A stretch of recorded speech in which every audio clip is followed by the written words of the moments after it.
Well, greetings and salutations, everybody. Welcome to the best damn movie-related show on the planet Earth, the John Campea Show, coming from right here in my quaint little studio. I'm, of course, your host, John Campea. Good to have you guys here as we talk about our favorite things in the world, movies, movie news, TV, and streaming, and all sorts of good stuff.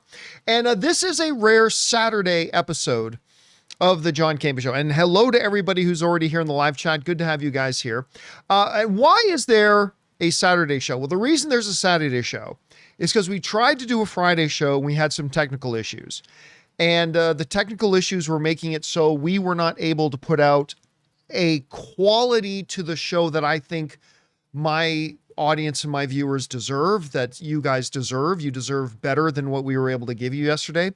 So we called the show off and I thought, you know what? I got to make it up to everybody. So we're going to do a show today on Saturday, and I'm glad that we are. And thank you everybody for joining me here today as we talk about a whole bunch of stuff that we got lined up. Now, I'm going to let you know, today's John Campea Show is going to be a little bit different in a couple of ways. Number one, I'm by myself because everybody else has the day off. But number two, normally when we take viewer questions on the John Campea Show, we take them via the tip link. However, you guys know it's a little difficult for me to check out and pull tip questions while I'm doing the show by myself. So normally when I do the show by myself, we take questions from you guys in the audience via the super chats in the live chat. So that means if you're in the live chat, you can use the super chat feature to send in a question. You can start sending them in now, and we'll get around to answering them in the last part of the show. Unfortunately, if you're watching the show later in the day, you got to be watching live to send in a question or something like that for the show. But don't worry, come back on Monday, and we will go back to using the tip question. So by the way, guys, if you guys have sent in a tip question to the tip link over the last couple of days, don't worry, we have all of them. They'll be answered on Monday. All right. Woo! With all that down, guys, gotta let you know, Ann had a great time. Dr. Ann, my wife, had a great time at the Jonas Brothers concert the other night. And she's actually getting ready right now. Her and her sister are getting ready right now to go see the Jonas Brothers concert again tonight. Of course, the other night they saw them in San Diego. Tonight, they're going to see them here in Los Angeles. So, and then next week, she's going to go see them again. It's a Jonas Brothers around here all the time. Anyway, guys, let's get to things right here, shall we? We're going to start off with this. You know, in just about a week, the Emmys are coming. Now, don't underestimate the Emmys. They are the Academy Awards for TV. They are the highest honors, the highest awards, much like the Oscars are for movies. They are the highest awards that you can get. And while they do have the best comedy category, and I love the best comedy. Comedies are my favorite types of shows. The reality is everybody knows that the highest honor at the Emmys is Best Drama Series. That's pretty much the highest. Second highest is Best Comedy, but the highest one they give is Best Drama. Now, the other year, the world got shocked when Andor Season 1 got nominated for the highest honor in television, Best Dramatic Series. Now, it did not win, but Andor Season 2, which is probably the best thing Star Wars has ever put out after the original trilogy, it also got nominated for Best Dramatic Series. And now, one of the top outlets in all of entertainment, one of the biggest names in all of entertainment, Variety, and their legendary awards coverage, they have now put out their picks. And they put out a couple things when they do their picks. They do who they think will win, who's got a shot at winning, but then who they think should win. And sometimes they're the same, sometimes they're different. And in a bit of a shock, but a welcome one to be sure, they are guessing that Severance will win. I disagree with them about that. They then list could win as The Pit. I personally think The Pit is going to win. But I love this. Variety, the biggest name in entertainment, the biggest name in all of the screened art, is saying the show that should win Best Drama Series is Andor. Andor should win Best Drama Series. And I love that we are at a place right now in our, screened entertainment that filmmakers, audiences, the media, and major outlets like Variety are recognizing not just genre stuff, because that's a big thing in and of itself, that they're recognizing genre stuff, but the fact that they're recognizing specifically a show like Andor, which again, everybody's got different opinions and that's totally fair. But for me, Andor is simply better than anything else that has the word Star Wars on it. There's nothing ever outside of the original trilogy. I mean, that will always be, New Hope, Empire, Return of the Jedi. But outside of the original trilogy, out of all the stuff that came from George Lucas after the original trilogy, from all the stuff that came out from Disney, and they've put out some great stuff, some terrible stuff, some great stuff, nothing touches Andor. It's just easily by far the class of anything Star Wars has ever done. And to see something like the industry recognizing Andor for the quality that it had, the fact that it is absolutely not just peak Star Wars, it's peak television, period. And I'll disagree with Variety a little bit more too. Not only do I think The Pit is probably going to win, I think Andor has a better shot at actually winning than Variety thinks. Like, Variety's saying it should win. Andor should win. It is the best show of the year. But I actually think it's got a better shot than they think. I really do. Now listen, I have absolutely zero problems with the notion of The Pit winning. Well, John, I thought you loved Severance. I do, but I don't think this season of Severance that we just had was the strongest season. It definitely had some absolute banger episodes. It had some really, really great high point, top-notch, top-shelf episodes. But overall, I don't think it was the best season that they've had so far. Whereas The Pit, listen, I was like a lot of people. When I saw ads for The Pit, I thought, oh, it's just ER, right? It's just ER a few years later. How many medical procedurals have we already seen? There's like 17 new hospital medical procedurals every single year, right? This is just going to be another one that's going to come and go. But then I heard a couple of people say that it was way beyond their expectations. And so I decided to check it out. And guys, if you haven't seen The Pit, treat yourself. The show is so much better than I thought it would be. And again, I do think if it was up to me and I was giving out the award for best drama series this year, I would be giving it to Andor. But The Pit is so good that if it wins, you won't hear me complaining or crying, right? Yeah, I would have voted for Andor, but you know what? The Pit, totally deserving. I'll probably gripe a little bit if it's Severance, just because I just don't think it's their strongest outing. I don't think it's their strongest season. But man, as far as Andor goes, it gives me a lot of joy, because you know how it is. Sometimes, I think a lot of you guys can relate with this. There's something you love, but you don't think a lot of other people love it too. Or maybe you don't think a lot of other people know it too. It's kind of like when you mention maybe a little bit of an obscure band that you like, and then all of a sudden a couple of people in the room go, I love those guys. That feeling you get? Like, there's a satisfaction you get when that happens. And maybe that's a bad analogy, but for me, that's the kind of satisfaction I start to feel when I hear people, particularly outlets like Variety and their awards coverage, looking at Andor and going, that's the best show of the year. That's the show that should win best drama series at the Emmys this year. And I agree with them. By the way, let me just for the hell of it, let's go over a couple of things. By the way, RIP Dallas Cowboys. Sorry about that, King Daddy Goat, but RIP Dallas Cowboys. Let's look at this. So beyond drama series, first comedy series, I think they've nailed it. Will win is The Studio. Could win Hacks, should win The Studio. Yeah, Ann and I have just been rewatching some of the episodes of The Studio. It's so ridiculously good.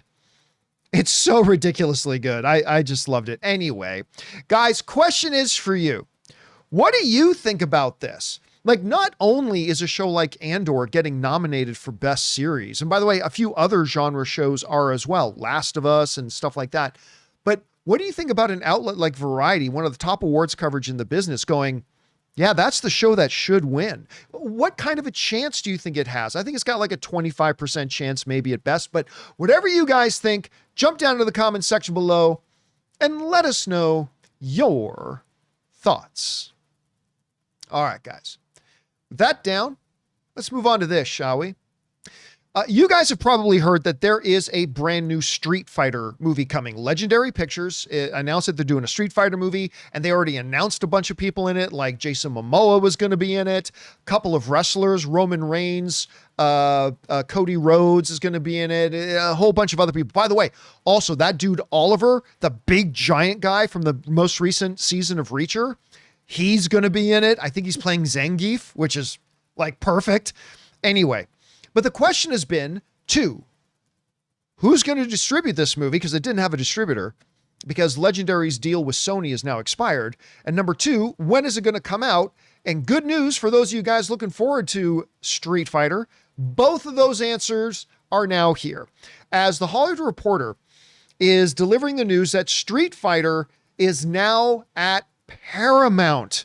As Legendary deal becomes official, the project now has an October 16th, 2026 release date as Legendary inks a 3-year deal with Paramount. So it's coming out in like a year. The movie's coming out in a year. Anyway, they wrote the following. Street Fighter and its parent studio Legendary have a new place to call home. Legendary has inked a 3-year pact with Paramount to distribute its movies, with the Capcom video game adaptation Street Fighter the first out of the gate. The Kitao, I'm sure I'm mispronouncing that, Sakurai directed feature now has a release date of October 16th, 2026. The film is currently in production, with Paramount and Legendary releasing the first plot details for the movie, which will be set in 1993, the year the popular game Street Fighter II hit arcades. All right. First thing I want to kind of bring up here, before we start talking about like Street Fighter specifically, is Paramount. Paramount. Listen, it was not long ago that a lot of us were looking at Paramount going, you know what? We love Paramount. Like, they put out things like Top Gun Maverick and whatever, and the Mission Impossible's been, but man, they've struggled for a number of years. They've struggled. They had a few hits here and there. They're one of the most iconic, like, legendary studios in all of Hollywood. But for years now, we've been talking about, man, they're in trouble. They're in trouble. Well, then word came out that they were going to be up for sale, and a bunch of people lined up to buy them, and Skydance ultimately won it. They're not who I wanted to win it, but they won it. And now Skydance owns Paramount. But I got to tell you guys, this whole thing about them getting the Street Fighter movie is just the latest massive win. Ever since these guys have taken over Paramount, they have been killing it with great decisions. Right now, it's them getting the deal with Legendary. Like, don't even just think about the Street Fighter movie. They've made a deal with Legendary, which is amazing. Every studio wanted to be in business with Legendary. So Paramount's got that right now for the next 3 years. But on top of that, like, they got that UFC deal done for I believe, correct me if I'm wrong in the live chat, guys, but I believe it was for $7.7 billion. $7.7 billion. And that is a huge win for them, man. Because they're now going to be showing UFCs without them being pay-per-views. It's just going to be on Paramount Plus. Listen, we've been saying for a long time, Paramount Plus is actually pretty good, but they're having a hard time getting subscribers. They're going to get a flood of subscribers now. Every UFC fan in the world is going to get Paramount Plus, because now, instead of having to pay $80 every month to watch a UFC pay-per-view event, they're going to get to watch them for free on Paramount. Terrific move on their part. Then they signed an exclusive deal with the Duffer Brothers, the guys behind Stranger Things, and got them away from Netflix.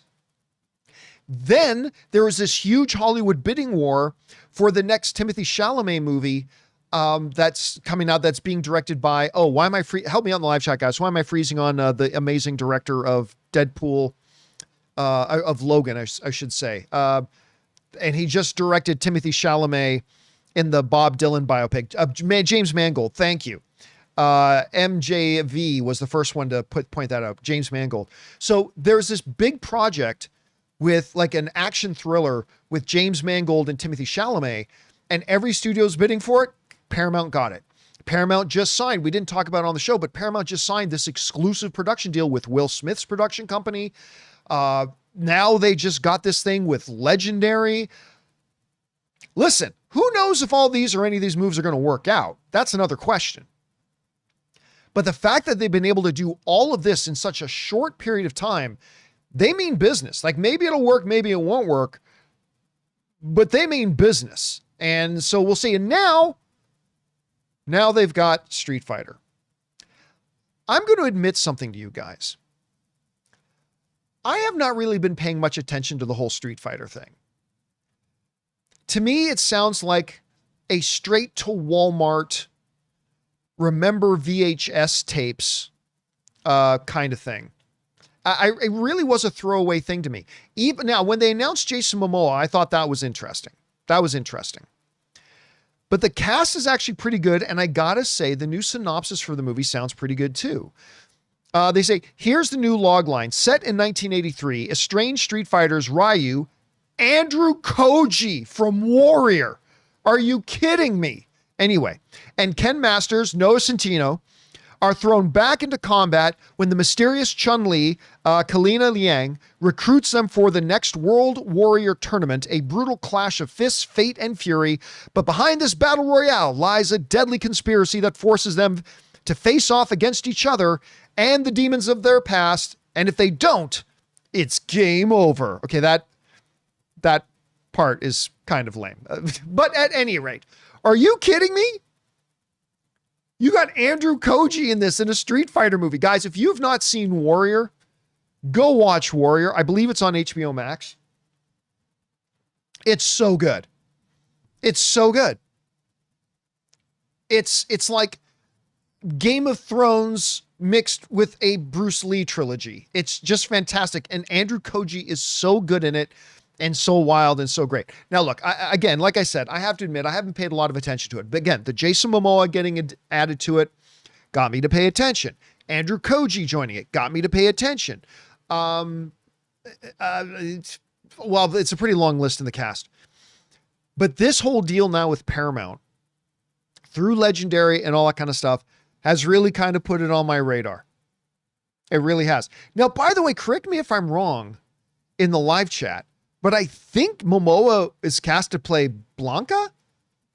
I thought I read that. I'm like, no, that can't be real. Really? Apparently that's who he's playing. And then, David Dastmalchian. The guy who's just in, he was Polka Dot Man and he was in Dexter Resurrection. He's going to be playing in it. I mean, listen, I admit I was not paying a lot of attention to it, but I'm kind of paying attention now. Now, look, do I think it's going to be good? I really don't. I really don't think this is going to be good. Don't get me wrong. I want it to be good. I hope it's good. I'm going to be cheering for it to be good. The log line sounds kind of fun. The cast is really fun. I mean, Cody Rhodes. Look, if you want to be serious about your movie, don't put in Roman Reigns and Cody Rhodes. All due respect to them as superstars in wrestling, 100%. But maybe put real actors in your movie. Call me crazy. I like it when actors get acting roles, but it is what it is. Yeah. So I just think this movie's probably going to be pretty bad, but you know what? I'm paying a lot more attention to it right now than I was before. Anyway, guys, question is for you. What do you think about this? We now have a release date for Street Fighters coming in October of next year, and it's going to be through Paramount, as Paramount has signed a new 3-year deal with the iconic Legendary Pictures. Whatever you guys think about all this, jump down to the comment section below and let us know your thoughts. All right, guys. With that down, we're going to play a new game around here. You guys know we like to, every other day or so, we like to play a little game, either true or false, or what's more likely, or overreaction. But we're going to try a slightly different version of it today. We're going to try a little game of verses. This is simply the way verses works. I jump on, or Jonathan jumps on our community tab. We ask you guys, hey, give us some versus scenarios, like this actor versus this actor, this role versus this role, this movie versus this movie. Pardon me, I got the hiccups. And I simply tell you what I think, which one wins or is better in that versus scenario. So Jonathan picked out a bunch of them. We've got the graphics here for it. So let's get things started with versus, and we're going to start off with this one. From Project Aguar writes, the bus fight scene in Shang-Chi versus the elevator fight in Captain America Winter Soldier. Those are both excellent fight sequences in the MCU. I love them both. The elevator fight scene is great, right? Before we begin, would anybody like to step off or get out or whatever it is he says it there? It's a great moment. But guys, this one's easy. It's the Shang-Chi bus fight sequence. I mean, Captain America Winter Soldier, you can make the argument, is the better movie, but that bus fight scene, my God, because the choreography in it is incredible. The speed is fantastic. The music they set it to with DJ Snake, that track playing over it, is amazing. You know, I actually have this thing. Once I got my Sonos sound system, it was gifted to me. So a friend of mine, I never spend a lot of money on audio, even though I should, but a friend of mine gifted me this incredible Sonos surround sound system. And now whenever somebody comes over, when I want to show them what it can do, what I put on is Shang-Chi, and I specifically put on that bus fight sequence. Because not only is the action insane, and the music is thumping, but the sound design of the fight scene is also like amazing. So yeah, for me, in the versus battle between the bus fight scene in Shang-Chi and the elevator fight scene in Captain America Winter Soldier, both amazing, but I think it's a rather easy one. The Shang-Chi bus fight scene, I think, is the single best fight scene. Like, I still think Civil War, the airport battle, I think that's the best overall action sequence. But as far as a single scene, I think the Shang-Chi 2 bus fight scene is the best thing, the best action fight scene that the Marvel Cinematic Universe has ever done. All right. Thanks a lot for sending that in, man. All right. Next in the ring in versus, we have Evan, who writes, Superman versus the Fantastic Four First Steps, battle for the best comic book movie of 2025. Thunderbolts is arguable too. All right, thanks a lot for sending that in. And yeah, we've now gone through all the comic book movies of 2025. We of course had Captain America: Brave New World. I noticed that you didn't mention that one. That's okay. You shouldn't mention that one. It's not a good movie. We had Thunderbolts. We had Fantastic Four First Steps, and we of course had Superman. Let me first say it's really great. Because we've been in such, as fans of this genre, we've been in such a hit and miss kind of landscape with comic book movies for the last bunch of years. Like, oh my God, to go back to the days of like MCU phases 2 and 3, when almost every one of these movies coming out were great. But between the DCEU and the latter years of the recent years of the Marvel Cinematic Universe post Endgame, it has been at best a hit and miss kind of landscape. Let me just say, to come out of a year like 2025, where we had 4 major comic book films, and to be able to say, I straight up liked, or at least really liked, 3 out of the 4. That feels good to be able to say that. It's too bad about Captain America: Brave New World. I had high hopes for that. Anthony Mackie's the man. But That movie just didn't work. But still, 3 out of the 4. If you had told me that in 2024, near the end of 2024, is that by the end of 2025, you're going to really enjoy at least 3 out of the 4, I would have taken it. I would have said absolutely first thing. All right. So in the battle of Superman versus Fantastic Four, just let me say, I had a great time with both of them. I really, really enjoyed it. I think out of the two, I'm going to say that I prefer Superman. I really liked Fantastic Four. It's a win. They did a solid. They gave us the best Fantastic Four movie we've ever had. I thought it was really quite good. I thought it's a great step in the right direction for the Marvel Cinematic Universe. Quite enjoyed it. But Superman, I straight up loved. Like, I loved this movie. It was everything I was hoping it would be and more. But I'm going to say the real answer in your verses is neither. Now, I would have just straight up answered it, but you're the one who mentioned Thunderbolts in there. You're the one who mentioned Thunderbolts. And, oh, by the way, first of all, I want to shout out to X-Men Superfan for sending in 5 gift memberships. Thank you, X-Men Superfan. Appreciate that, man. You've dropped a number of those in the last week or two. Thank you so much. That's incredibly generous of you, and thank you for supporting us. You're the one who brought up Thunderbolts. And, now that I've had time to marinate on Superman for a while and watch it a bunch more times on home streaming and marinate on Fantastic Four and marinate on Thunderbolts, because you put Thunderbolts in there, I'm actually going to say I think the best comic book movie of 2025 was Thunderbolts. Guys, I just thought it was that good. Now, admittedly, I think I like Thunderbolts more than most people do. There's probably a few people out there who like it even more than I do, but I'm up near the top of its biggest fans. I couldn't believe how much I love that movie. And I was a doubter of it when they first announced it. Like, when we first said they were going to do a Thunderbolts movie, I said, well, that's the wrong direction. But then they announced what characters was going to be in it. Then we saw the trailers and I started to get excited about it, but it was still way better than I thought it would be. So yeah, I'm ready to say that Fantastic Four was really good. Superman, I loved. And such a needed win for the brand new DCU. But I'm going to say that the best comic book film of 2025 was Thunderbolts. I'm going to stick on that one. Thunderbolts, my friends. Thunderbolts. All right. Let's move on to the next one here, shall we? Next up in the versus ring, we've got Peter, who writes, streaming service with the better originals. Netflix versus Apple TV.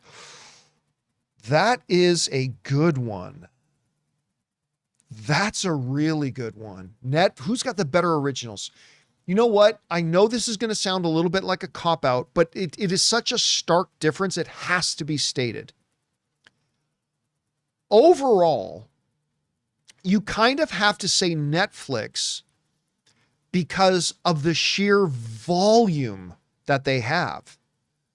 Like, they have way more top tier great streaming shows than Apple TV Plus does, right? Because, I mean, number one, they've been around forever longer. They put out way more content. But yeah, at the end of the day, Netflix has more top shelf great streaming shows than Apple TV Plus does. However,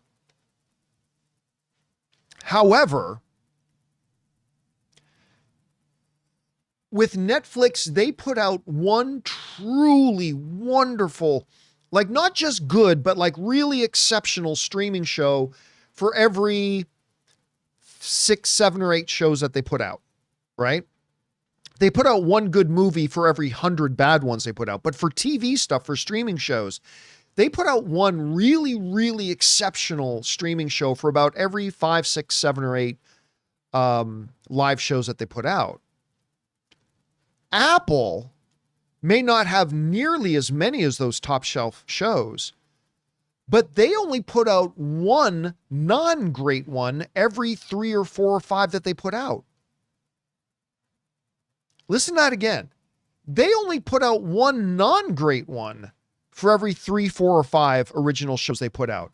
The vast majority of the shows that Apple TV puts out end up being really good winners.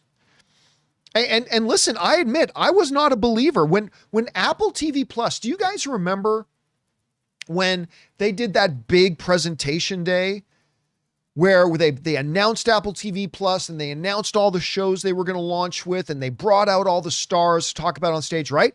I watched that and I was like, boring. Nothing looked interesting. C looked kind of good, but I didn't end up liking C, to be honest with you.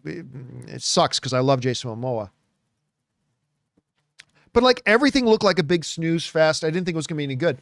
But man, Apple TV Plus, dude, they've killed it. They really have. Almost every original show they put out is great. Not everyone, but almost everyone. Whereas Netflix has more great shows, but only about 1 out of every 5, 6, or 7 of them is really great. Whereas with Apple TV Plus, only 1 out of 5, 6, or 7 isn't great. So I answer your question in 2 different ways because they need to be answered in 2 different ways. Who's got more great originals? Netflix. But on a batting average wise, Apple TV, way ahead, way ahead. Anyway, there's that. All right. Next up, stepping into the versus ring. This one, oh, this is a big one, comes to us from Darth Hader, who writes, Christopher Nolan versus Steven Spielberg. Christopher Nolan versus Steven Spielberg. This is a tough one because you are talking about arguably the best filmmaker today. And it's a coin toss right now between Denis Villeneuve and Christopher Nolan. Like they're the two, the best in the world. Kind of right now. They're like right now, firing on all cylinders right now. Like LeBron James, out of all the players in the NBA right now, he's the greatest, but he's not the best right now, right? You got to talk about the Joker. You got to talk about Shea, good Canadian kid from my hometown, by the way. You got to talk about Luka. Like now, none of them are LeBron James, but right now, they're the ones who are at the top of the game. And that's how I would say with Christopher Nolan, like him and Denis, they're the guys who are at the top of the game right now. Whereas Spielberg is LeBron. Spielberg is Jordan. You know, that's Spielberg. But you know what? I'm going to make an answer. My answer is going to be Steven Spielberg. Again, you can make, because you're not saying, you didn't ask Darth Hader who's the best right at this exact moment, right? You're asking me overall, Christopher Nolan versus Steven Spielberg. I'm going to give you a hot take. It's not even close. It's Steven Spielberg. Like, it's not even close. Like all of you, what have you done for me lately kind of people? You can say Christopher Nolan all you want. And you guys who watch the channel, you know how much I love Christopher Nolan. But like, it's not even close. It's Steven Spielberg. Steven Spielberg, if I'm not wrong, I believe he's had 13 films nominated for Best Picture. Let me say that again. Steven Spielberg has 13 of his films nominated for Best Picture. He also, I believe, is like one of the most nominated directors of all time. I think he's got, what does it say? Oh, I'm trying to bring it up here on IMDb. He's got 9 Best Director nominations. 9. Now listen, Christopher Nolan. Oh, and the other thing about Steven Spielberg, I see some people mentioning this in the live chat as well. Steven Spielberg can make any kind of movie. You need a sci-fi alien film? Do it. One of the best of all time. E.T., Close Encounters of the Third Kind. I mean, you name it. He can do sci-fi and make it the best of all time. You want period piece biopics? No problem. Lincoln, Best Picture kind of stuff. No problem. Easy. Easy. Let's go. Give me the next one. Okay, let's see you do a musical. No problem. He goes out and does West Side Story, gets nominated for Best Picture. I thought it should have won Best Picture that year. I mean, listen, do something like Ready Player One. God, I loved Ready Player One. Ready Player One was so much better than I thought it was going to be. But whether you're talking about much older films like Jaws or whatever, or even some of his more minor things like Saving Private Ryan, some people are bringing up, Saving Private Ryan in the live chat is a good one to bring up too. But we can just go on and on. One of the greatest films of all time in the Schindler's List. Look, the thing is, Christopher Nolan is still really young. Like, what is he, in the early 50s? So let me just look this up. How old is Christopher Nolan? I think he's in his early to mid 50s right now. He's 55. Guys, in director age, that's really young. When you look at Clint Eastwood still making movies, and Spielberg still making movies, and Scorsese still making movies, and Leonardo DiCaprio, Francis Ford Coppola still making movies. Christopher Reeve has still got like minimum, barring health issues, 20, 25 years of making movies. Now, let's have this discussion again in, say, 15 years. Maybe the answer changes in 15 years or 20 years or 25 years. But yeah, for now, I got to say, not only is it Spielberg, it's Spielberg by a lot. So again, maybe the answer would have been different if you specified, who do you take, if you're a studio head, who do you take to make your best possible movie today? Christopher Nolan or Steven Spielberg? I might go Nolan on that, but if you're just saying overall in general, Christopher Nolan or Steven Spielberg, you got to give it to the Berg, man. He's the greatest of all time. He's the best that's ever done it. And even Christopher Nolan, as good as he is, he's got a long way to go to catch up. All right. Next up in our versus ring, we've got one here from Gamer King, who writes, Lilo and Stitch remake. Oh, this is a good one. Versus How to Train Your Dragon remake. I liked both of these movies. Like, I thought Lilo and Stitch was quite enjoyable. I enjoyed it. When the movie was done, movies are experiential events. Did it make you feel something? Whatever that feeling is. And when I walked out of the live action Lilo and Stitch, I had a smile. I had a smile on my face. I did. It's a charming, fun. That little girl made the movie. The little girl saved the movie. The girl who played Lilo, completely just adorable. Every scene she's in is worth watching because she's just so precious. She must be protected at all costs. So yeah, a smile on my face for sure. But How to Train Your Dragon was great. I remember they gave us a full screening of it at CinemaCon back in April, a few months before the movie came out. And I remember all of us, just like all of us who were there, me, Cody, Ray, Ann, Rob, we just couldn't believe it. Like, that movie ended and we were like, how did they do that?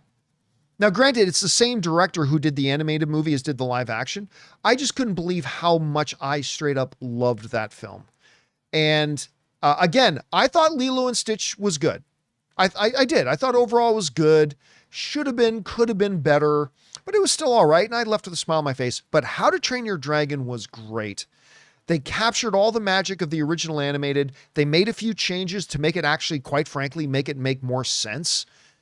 And again, I'm not necessarily saying it's better than the animated one. All I'm saying is, in and of itself, on its own merits, that remake was great. So for me, this is a pretty easy one between the Lilo and Stitch remake versus the How to Train Your Dragon remake. I'm going to give that one to the How to Train Your Dragon remake. All right. Last combatants to enter into the versus ring. We've got Dexter Bird, who writes, the Battle of the Bastards versus the Ride of the Rohirrim in Return of the King. All right, Battle of the Bastards, obviously in Game of Thrones, Ride of the Rohirrim in Return of the King. Battle of the Bastards is one of the reasons. Like, if you sit down with a lot of people and say, like, why is Game of Thrones one of the greatest shows of all time? Battle of the Bastards is going to get mentioned, right? That's going to get brought up. That's going to be mentioned. It was incredible. Not just visually, but the drama of it was incredible. It was fantastic. And one of the highlights of the whole show. But guys, it's the ride of the Rohirrim in Lord of the Rings, Return of the King. Death! That is like one of the greatest cinematic moments in movie history. One of the absolute greatest moments in movie history. Like, first of all, the whole story of Theoden King Theoden, the whole story of him, like throughout the two movies, because remember, he's not introduced until we get into Two Towers. But his entire storyline is like, that to me is the most overlooked. Because whenever people talk about Lord of the Rings, understandably, they talk about, Strider, and they'll talk about Gandalf or Frodo or, whatever. And absolutely, 100% understand why, totally justified. But everybody sleeps on King Theoden.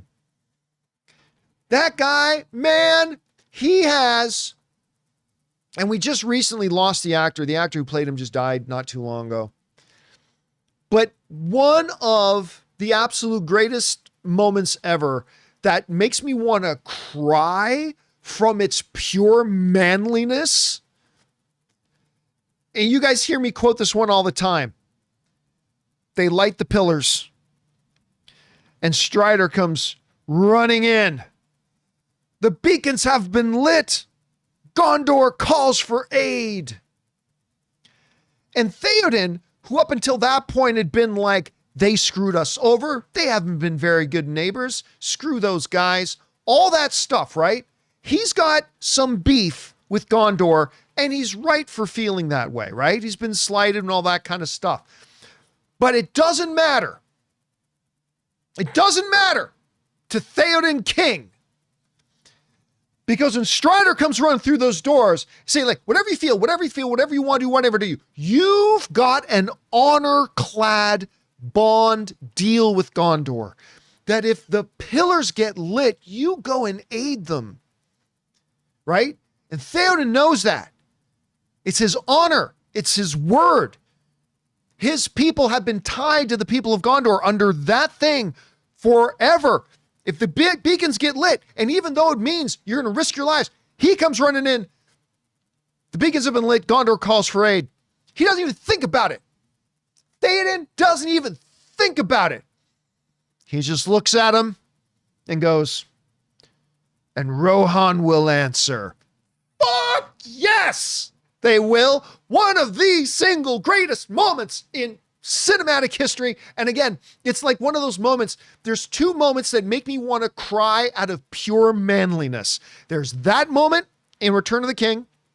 And there's the moment in Best in the Best when Dahan limps over and puts his medal on Tommy and says, I deeply regret the loss of your brother, and I offer myself as your new brother. Manliness. And I just want to weep from the pure manliness. Anyway, sorry, I got sidetracked there. We're talking about the Battle of the Bastards versus the Ride of the Rohirrim. So anyway, I gave all that. I can go off for a while if we start talking Lord of the Rings. But anyway, so you got to look at it in context too, right? This story of Theoden and it culminates in the Ride of the Rohirrim. As they look up and in they come, and just the battle that ensues and all that kind of stuff. Again, to me, take nothing away from Battle of the Bastards. Take nothing away from it at all. But the Ride of the Rohirrim and Lord of the Rings, that's got to take it.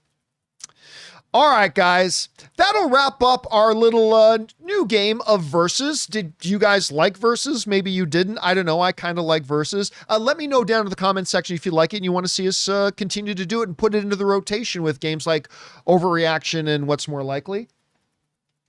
All right. With all that down, let's move on to this, shall we? You know, I have been absolutely loving Peacemaker. You guys know, I think, before Penguin, Peacemaker season 1 was the best television that Warner Brothers had ever done. Not Warner Brothers, but DC had ever done. All due respect to the Arrowverse, which I adored. All due respect to Smallville, which I adored. But I thought Peacemaker season 1 was the best DC show ever. Then came along Penguin, and that kind of took that title.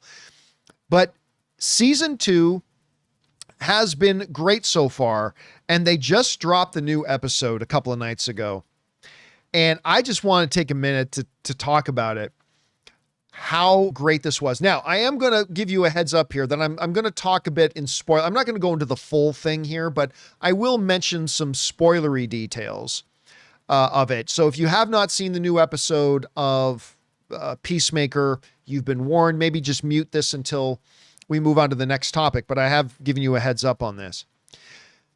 You know, when I did open mic a few days ago, somebody wrote in, I can't remember who, so forgive me.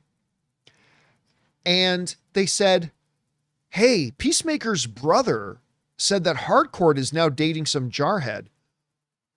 What if he's talking about that universe's Rick Flag?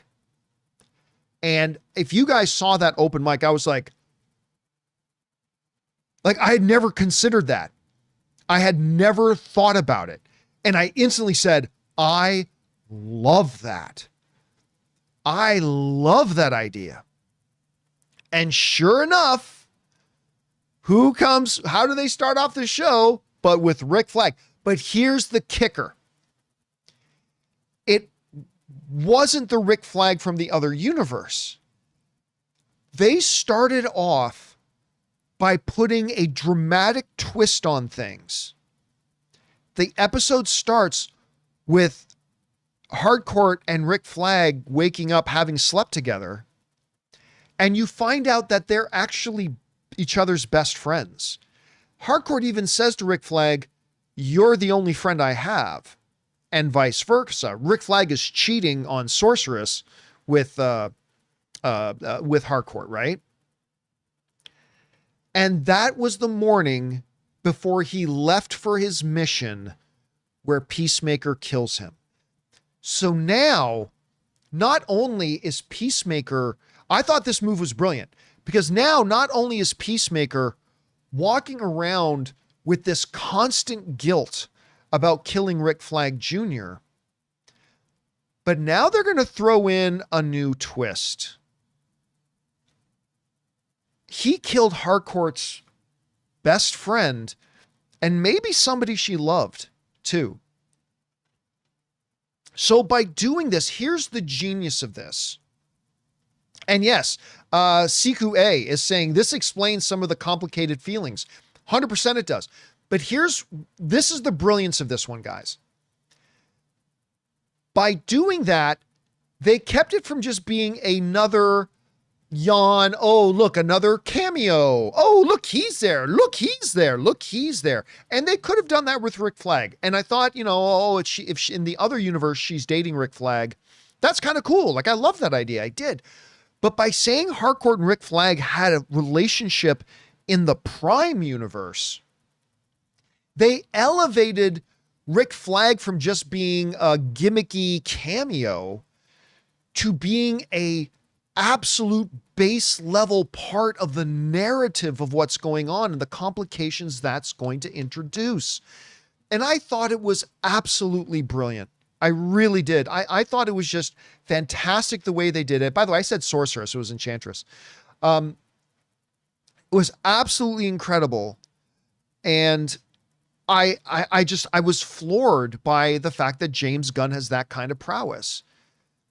Like somebody else could have, like a lesser writer, a lesser director, a lesser showrunner could have just, hey, put in a Rick Flag cameo.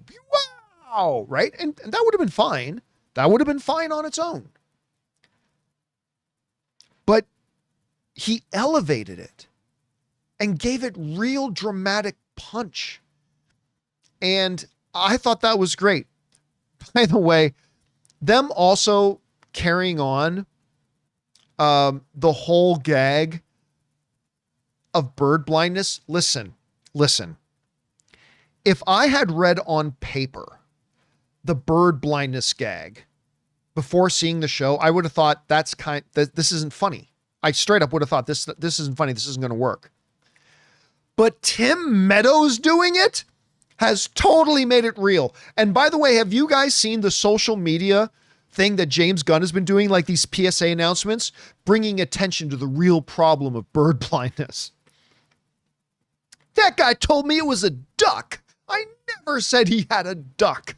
It's a bald eagle. And when she's like listing off all the ways Eagly completely fucked those people up, I was like, so continuing on with that gag and bringing in Michael Rooker as an eagle hunter. That's just perfect. I was kind of wondering how are they going to work him in there. The fact that they worked him in there in that way, I thought it was great. And you're right, Canadian Spring, I shouldn't be so jovial about it. Bird blindness is no joke. All sensitivity to our many viewers out there who daily suffer through bird blindness. I thought it was great. Judo Master being back as well. What did they say his name was, by the way? What did they call Judo Master in it? Rick Jagger or something like that. Something along those lines. I can't remember the exact name they called them. But anyway, so again, and the whole action sequence with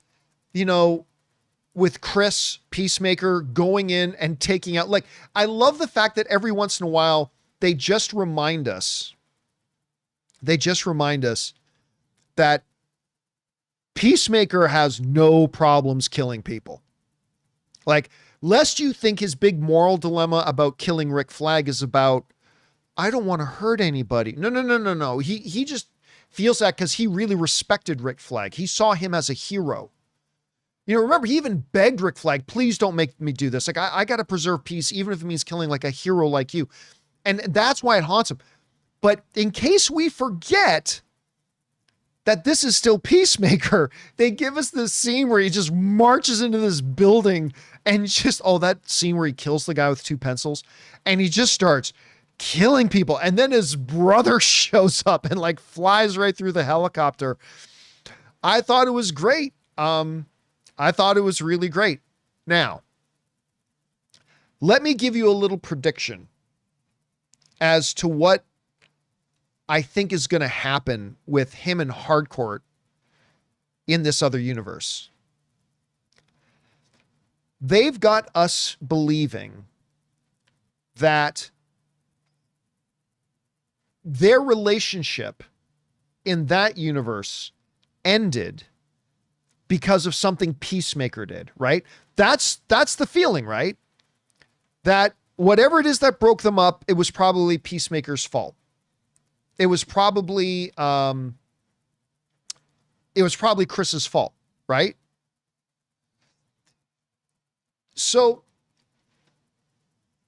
my big hot take is going to be he's going to find out something horrible about the Hardcourt in that universe and find out that's why. Because have you noticed that they haven't actually said why Peacemaker and Hardcourt, who were in a relationship in that universe, aren't in a relationship in that universe anymore?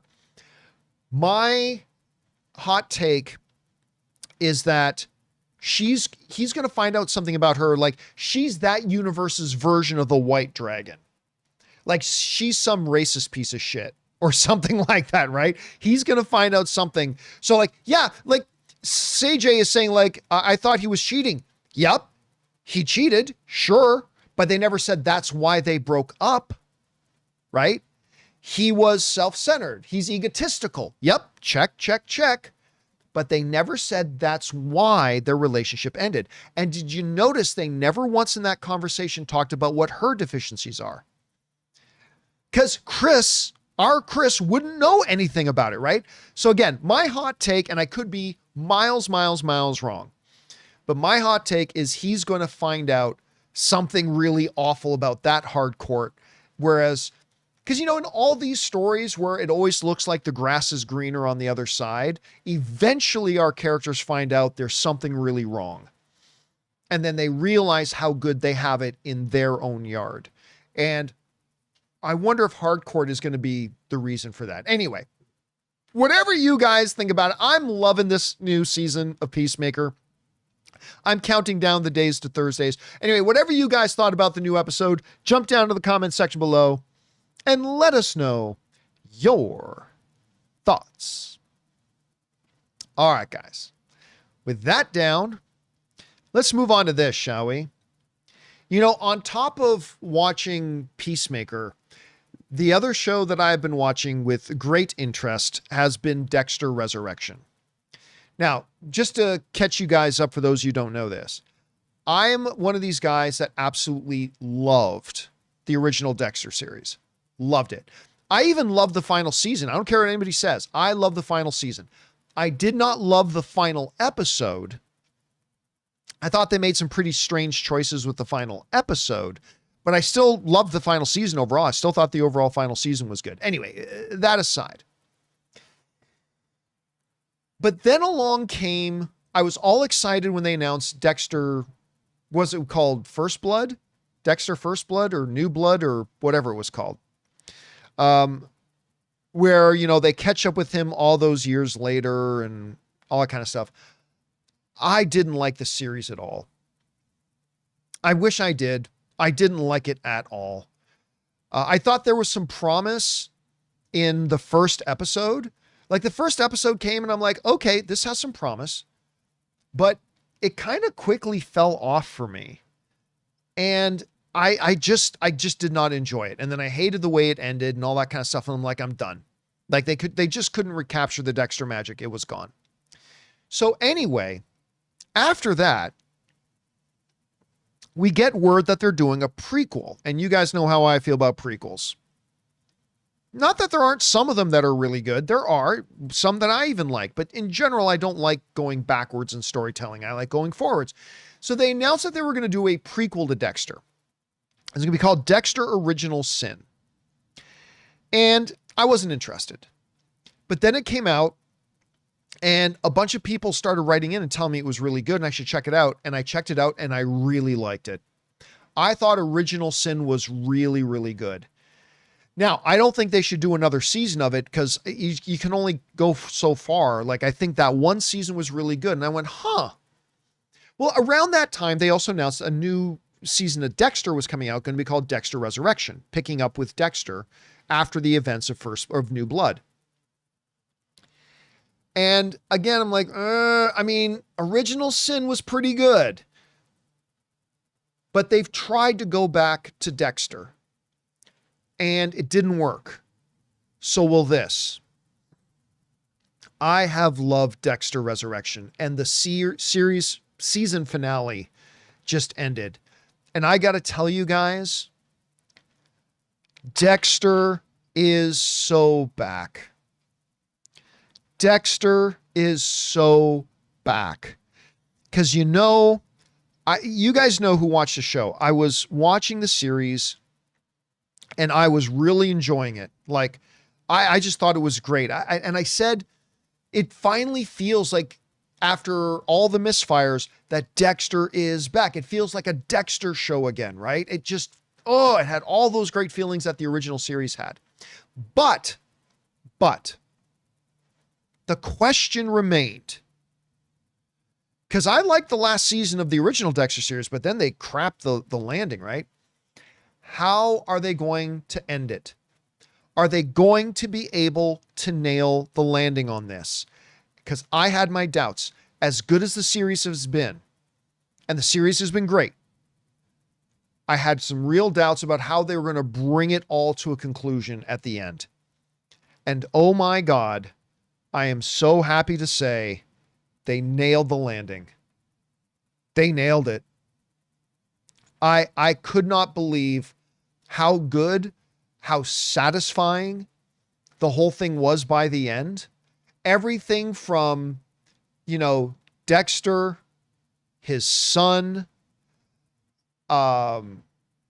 everything from the cops. You know what? That lady cop, at first she annoyed me. But as I start to get to know the character and you understand her little idiosyncrasies, and I actually started to kind of like the cop character. I actually really started to like her. So I like the way, man, there's this great scene. There's this great scene where like she's so stiff, but she's always listening to the Bee Gees, and she's about to leave the party and the Bee Gees song pops on and she's like, and she, without an expression, she just walks back out onto the dance floor. And I thought that was hilarious. I absolutely loved it. Uma Thurman's character, I love the way they resolved that. I'm so glad Blessing didn't end up being the New York Ripper. I was really glad about that. Yeah, anyway, I just thought they brought it all to a great conclusion. And then at the end of the episode, as Dexter is out on the boat again, he starts talking to the audience. And I'm paraphrasing a little bit, but they kind of break the fourth wall. Like Dexter is always narrating to the audience, yes, but he really does a fourth wall break at the end when he says, "This is who I am." And then he doesn't just talk to the audience, he talks to the fans when he says, "This is who you want me to be." Did you guys catch that line when he said that? "This is who you want me to be." It's like they acknowledged we kind of got away from our own magic when we did New Blood. And we think we kind of rediscovered it a bit in Original Sin, but we realized this is who you want Dexter to be. These are the struggles you want me to have. These are the victories you want me to have. This is wherever it takes. This is who you want me to be. And I thought that was a bold choice at the end to have him actually directly speak to the audience and do that fourth wall break. By the way, I'd be remiss in talking about Dexter Resurrection if we didn't take a second to talk about Peter Dinklage. I am constantly amazed at how good of an actor Peter Dinklage is. Peter Dinklage is such a good actor. He's so good of an actor that he can play roles and it never once is ever mentioned that he's short. Never even comes up. If almost any other performer, if almost any other performer had played it, that would have been made a part of the character. And there's nothing wrong with that. There would have been nothing wrong with that if they had.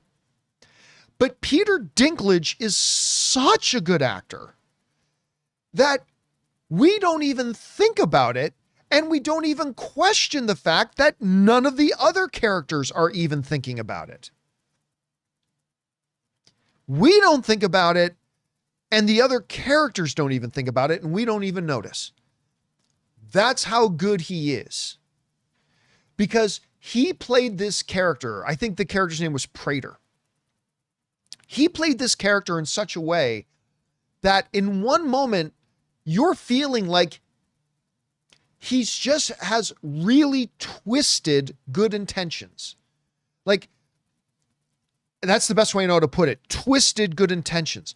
He just really wants to create a place for these people who feel so alone, these mass serial killers, and to give them a place that they can feel like they belong and whatever else. And he's just got an obsession with it. He's not a killer himself, but he's got an obsession with it.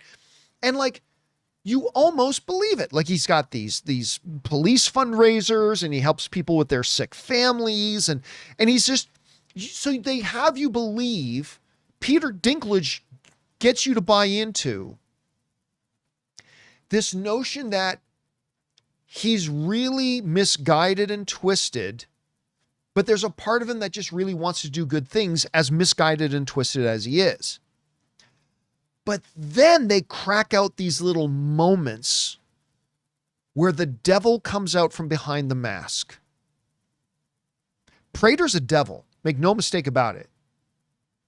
And they just give us in the season these brief moments, ever so brief moments, when the mask slips down a little bit and you can see the devil face behind it, just for a second. And then it comes out a little bit more fully when he's got Harrison at gunpoint, right? At any rate, I just really wanted to take a minute to talk about just how great Peter Dinklage was in this series. He's absolutely one of the reasons. And by the way, also be remiss if we didn't mention Batista. I mean, I love the fact that they brought Batista back. I love the role he played in the story. I think everything Batista did in the story totally makes sense when you understand the history of the character and what all led up to those moments. Overall, I just thought it was great. Do I think it's the best series of the year? No. Do I think it's on the same level as The Pit or Andor? No, I don't. But it was great. And it feels really good as a fan to be able to say, I thought this new Dexter was great. Anyway, guys, question is for you. Did you have a chance to watch Dexter Resurrection? If so, what did you think about it? Did you enjoy it? Do you think they got the Dexter magic back? Or maybe things like New Blood or whatever made you get off the train? Maybe you've never watched Dexter. Whatever you guys think about it, jump down to the comments section below and let us know your thoughts. All right, guys. With that down, let's move on to this, shall we? You know, I mentioned a little bit earlier that when Peacemaker season 1 came out, I said it's the best show that DC ever did. That was until Penguin came out. Penguin just shattered everything we thought about what a comic book based TV series could be.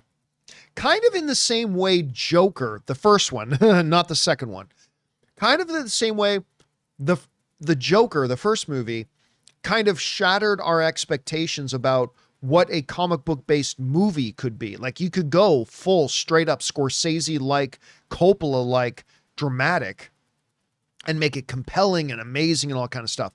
Well, Penguin with Colin Farrell did it. And it was so ridiculously good. It was the first time in a while that I felt like a withdrawal pain. Like when this episode would end, I would start this process of withdrawal pains waiting for the next episode to come out. You know what I mean? And I love feeling it. I love it when I'm so plugged into a show that I feel that. I'm kind of feeling that with Peacemaker right now. But I just love it when it does. And Colin Farrell, my God, I've been saying for years that I think Colin Farrell is not just a movie star. He is I've been saying all the way back since the movie blog days. Colin Farrell is a tremendously underrated actor. I still stand by the fact that I think he should have gotten an Academy Award nomination for Saving Mr. Banks. It's hard to, when you're in a movie with Tom Hanks, you're going to get overshadowed a little bit, but I totally thought he should have got a Best Supporting Actor nomination for that. And he's just always great. By the way, guys in the live chat, what's the name of the show, that little show he just had out where he's an alien? He's like an alien fixer, an alien body. What was the name of I totally forget the name of the show. I thought it was really good. If anybody in the live chat remembers what it is, we're on like a 15, 20 second delay, so it'll take a second, but he is fantastic in that. I just love seeing when he pops up in things.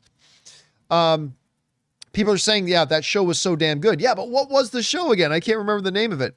Sugar. Thank you. Victor Von Doom was the one who came through and said Sugar. Anyway, so the question has been, when are we getting the Batman 2? Can we confirm that Colin Farrell is going to be in it as Oz? And when are we getting, maybe even more importantly, a Penguin season 2? Well, there might be some disappointing news because Colin Farrell addressed both of those things. He was just talking about Batman 2 and talking about his thoughts about a potential Penguin season 2. And I don't like either of his answers. Because according to Slash Film, the Batman 2 star Colin Farrell says that the script for Matt Reeves' sequel is extraordinary, so he's read it, but confirms that the Penguin only has a small role. I haven't got much to do on it. We'll go over to his comments. Says this: the Penguin star Colin Farrell has high praises for the Batman 2 script, but confirms he only has a small role to play in Matt Reeves' upcoming DC sequel. I haven't got much to do in it, just a little bit, he said in a new interview with Deadline. I read the script and it's extraordinary. All right. On the one hand, I completely understand just because one character or one thing starts to get hot doesn't mean you should, change your plans and, now let's make Batman 2 all about Penguin. That was never the plan. And you shouldn't just alter your plans because one thing does well. And I understand that. And really, when you think about it, Penguin didn't have that big of a role in the first Batman movie either. I mean, it wasn't that big of a role. It was significant, but it wasn't that big. So that's kind of okay. I understand that. So even though I completely appreciate and understand Penguin maybe not having that big of a role in the second film, I appreciate that and I understand it. I also feel a little disappointed, admittedly, only because I just saw Penguin and I loved it so much. And the main reason for that is because of Colin Farrell's performance. And I just want to see him back in that. I just want to see him be Oz again. I just want to see him do it. Listen, what was one of the remarkable things, one of the many remarkable things about Penguin was that they could make otherwise things you might consider to be mundane scenes be completely riveting. The scenes with the most intensity weren't when the gunfights were happening or whatever else. The scenes with the most intensity is when he's sitting in a restaurant talking to somebody over the table. And that entire sequence has you gripping the arms of your chair and you're like completely glued to the screen. Every time he even talks is must-watch TV. Whether he's being loyal to somebody, stabbing somebody in the back, having some twisted thing of dancing with his mom at the end, doesn't matter. Colin Farrell as Oz is must-watch TV and must-watch movies. Must-watch movies. So I got to confess that even though, again, I completely understand and I completely appreciate that he doesn't have a very big role, and again, that in Batman 1 he didn't have a very big role, and that he can still have a very big impact even with a small role, I'm just admitting that it's disappointing to me because I just love him as the character and I would love to see more of it. Now, Colin Farrell wasn't done disappointing me, because he disappointed me by letting us know he really doesn't have much of a role in Batman 2. But then he disappointed me again in kind of downplaying the possibility of a Penguin season 2. He said this: as for the movie's small screen, however, Farrell remains keen to keep the Penguin as a limited series. I know that I heard, this is Colin Farrell speaking, I know that I heard rumblings that they were thinking that they'd like to do a second season, but I don't know if that's a good idea, he told the publication. I don't know the way you go back to the trough. And part of me wants to go, just let it go, people. We got away with it. Leave it as it is. And all right, look, let me just say that I understand the theory and the mindset of going, hey, this thing was great. Let's not overdo it. I completely understand that. And many times I also feel that way and I agree with it, right? 100%. But sometimes you capture something that is so magical. And I would propose that, God, look at the two of these on screen together. Look at the two of them. Like these two, you've got to have a great script and a great story to produce great characters. It's difficult to have a great character if your script and story doesn't manifest them. You know what I mean? This show gave us two of the best characters that we've had on TV in the last couple of years. Both of these characters, utterly and completely fascinating, engaging, and entertaining to watch. I just want to be around them. Whenever this kind of a topic comes up, I often bring up that show Supernatural, because I love Supernatural. And as a Supernatural fan, I'll be the first one to admit and tell you there were definitely some seasons that were weaker than others. But I still loved watching them because they found a way to create great characters. I love Sam. I love Dean. I loved Castiel. I loved Crowley. I love Bobby. I just love the characters. I thought the characters are great. And even in some of those seasons that were a little weaker than others, I would watch the shows just because I loved hanging around these characters. I love the way they had created them, built them, all that kind of stuff. I just love them. And so for 15 seasons, they were able to make that go. Now, I am not sitting here saying that they need to do Penguin for 15 seasons, but you did something with season 1 that is so rare. You created these best-in-class characters that I feel like you're doing yourself, your studio, your IP, your franchise, and maybe most importantly, your audience, a disservice if you don't allow us to revisit it. And by the way, they left a lot of story open at the end of season 1. It's not like there's no need to do season 2. Everything was all wrapped up. No, it wasn't for either of them. For either of them, it really felt like things were just getting started. So, I mean, I really do hope, and listen, for the record, I do think they will do a season 2, especially once we get around to the Emmys and, all that. Look, there are awards to be won. Colin Farrell has won some awards for this. There are more to be won. There's more prestige. And more importantly, it's just good for business to do another one. And it's not like there's nowhere else to go and there's no more story to tell and it's run its course. No, it hasn't. I feel like by the time we got to the end of the Penguin season 1, it felt like we were just at the beginning, at least to me. Anyway, guys, question is for you. What did you think about Colin Farrell's statements? I got to admit, I'm kind of disappointed. I wanted to hear him say he was going to be in a little bit more of the Batman 2, but I totally understand. I do. You got to serve the story. And if the story doesn't need much Penguin, don't have much Penguin. But I was kind of hoping there would be. And also the whole thing about him saying that he doesn't even really think they should do a Penguin season 2. I absolutely believe they should. Anyway, whatever you guys think about it, jump down to the comment section below and let us know your thoughts. All right, guys.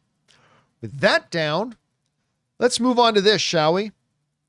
Will you guys remember the other day, James Gunn announced the next movie in what he is calling the Superman saga. And it's going to be called Man of Tomorrow. And he announced it by putting out that image that I think it was Jim Lee drew of Superman and Lex Luthor, Lex in his classic battle armor, kind of standing side by side. Now, as they say here in Coming Soon, fans are sure that Superman and Lex Luthor are going to team up in Man of Tomorrow. And you know what? I kind of agree. I think we are about to see in Man of Tomorrow, Lex Luthor and Superman teaming up. I think it might follow kind of the reverse pattern, because a lot of these versus movies, they start out as adversaries and in the end they team up, right? I think this one might be a little bit in the opposite thing, where something is going to necessitate them to team up pretty early in the film. But then by the end, it's like, okay, truce over, and then they fight. each other, right? So kind of the reverse of the way the novelty or the gimmick usually goes. But that raises the question. If fans are sure that Superman and Lex are teaming up, well, teaming up against who? Who could they be teaming up against? For those of you guys in the live chat, I want you to throw in some names. We've got some people already. Kwan is saying Brainiac. Madge saying Brainiac. Iceness is saying Mogul. Or Mongol, I should say. Calendar Man. I don't know if Calendar Man would be one of them. Another one for Brainiac. Shay is saying Brainiac. So a lot of Brainiacs and stuff like that. I want to propose 4 potential threats that Superman and Lex may be teaming up to battle against. All right. I'm going to name 4. And I'm going to go in order of what I think is least likely to most likely. Okay. So ready? Here we go. The first one I'm going to mention, I actually believe is the least likely, but everybody's saying it, so I'm going to bring it up. I believe one of the possibilities, but is the least of the possibilities, is Brainiac. Now, everybody, like we just saw, like a lot of people saying Brainiac, Brainiac, Brainiac. Everybody thinks it's going to be Brainiac, right? Here's my reason why I don't like, listen, Brainiac is going to come in the DCU. 100%. Brainiac is coming in the DCU. No doubt. The reason then I don't think it's going to be Brainiac is, quite frankly, Brainiac is going to be a bigger deal than just the villain of the second movie. I think Brainiac, you know how they would say some villains in the MCU are Avengers level threats? Brainiac to me is a Justice League level threat. Oh, so just as I'm saying that, somebody in the live chat is saying that as well. Brainiac to me is, quite frankly, too big. I honestly think he's just too big to have as the quick team up movie of Lex Luthor and Superman in Man of Tomorrow. Now, listen, I'm not saying definitively it's not going to be Brainiac. I obviously there's a chance, or else I wouldn't even have him on this list. Again, I just think Brainiac is something that is a little further down the road. He's going to be built up a little bit to be a bigger deal. And again, I think he's more of a Justice League level threat, likened unto a Darkseid or something like that. And I just don't see it yet. And by the way, narratively speaking, I don't see any narrative function that he plays yet. So for that reason, everybody's mentioning him, and he's a good pick. But again, I think it's too early for him. I think they're going to build up to him more. I think he's more of a Justice League level threat. So while he is one of the possibilities, and it could end up being him, I'm going to say he's the least likely. All right. Getting into a little bit more likely now, you can't have a list like this without bringing up the Big D. And no, I'm not talking about my manhood, but rather the other Big D, Doomsday, right? The DCU has never created, or DC itself has never created, a complete, absolute machine of destruction like Doomsday. By the way, have any of you guys caught the comic story they were just doing with Doomsday recently? Where like a future version of Doomsday, like one who kept dying and kept evolving and now is basically a god, comes back in time to talk. Anyway, it's great. Look it up if you get a chance. Here's the thing about Doomsday, and why I think there's a little bit more chance it could be a Doomsday rather than Brainiac. Doomsday is just a machine of destruction, right? He doesn't have deep thoughts like a Thanos. He doesn't have grand universal plans like a Darkseid. Like, he is a machine of destruction. He is absolutely a huge level threat that you could drop in one movie. I think Doomsday is absolutely one of those. I don't want them going back to Doomsday 5 or 6 or 7 or 8 or 9 times. I think Doomsday is absolutely something that represents this grand threat that even Lex Luthor himself would say, all right, I'll team up with Superman. Because this thing is the bigger threat. I could see that. So it serves a couple of functions. Number one, it is a character that very perfectly well will fit in as a one-shot villain. He's a huge level threat that would necessitate the team up. The visuals you could have in that movie would be insane. And so I think Doomsday becomes a feasible threat that would cause Lex Luthor and Superman to team up. So that, I think, is the next likely one. But I still think there are two other characters that are more likely to be the threat that would cause Lex Luthor and Superman to team up. And they both have really good narratives behind them. The third person I'm going to mention, I think the second most likely, is Bizarro. Now, I think along the same lines as a lot of people, and it's a commonly held belief right now, but it's a good one, that Ultraman got sucked into the black hole. Who knows what happens there? Goes into some weird universe, gets twisted, goes insane. All these types of things happens to him, and he comes back as Bizarro. Not only now do you have a great high-level threat that clearly gives Superman a run for his money because he's a clone of Superman, but now there's a narrative thing in there as well. He probably wants vengeance on Lex. He wants vengeance on Superman. Maybe even being in whatever universe or reality that he was in. He's gotten more powerful. And now he's coming back and he wants to kill Superman and he wants to kill Lex. And it'd be a nice tie-up. It would be a great continuation of the story that we got in the first Superman movie. So it has a great high-level threat element. It has a good story element. It gives you the opportunity to tie certain threads, narrative threads together and tie them off at the same time. So yeah, I like the theory that's out there that the villain that's going to come in that necessitates Superman and Lex to team up. I like the theory that it could be Bizarro. So much so, I think he is the second most likely one. All right, that leads us to the number one.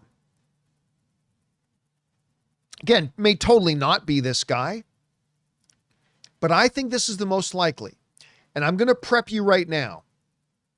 You're all going to disagree, but stay with me for a minute, okay?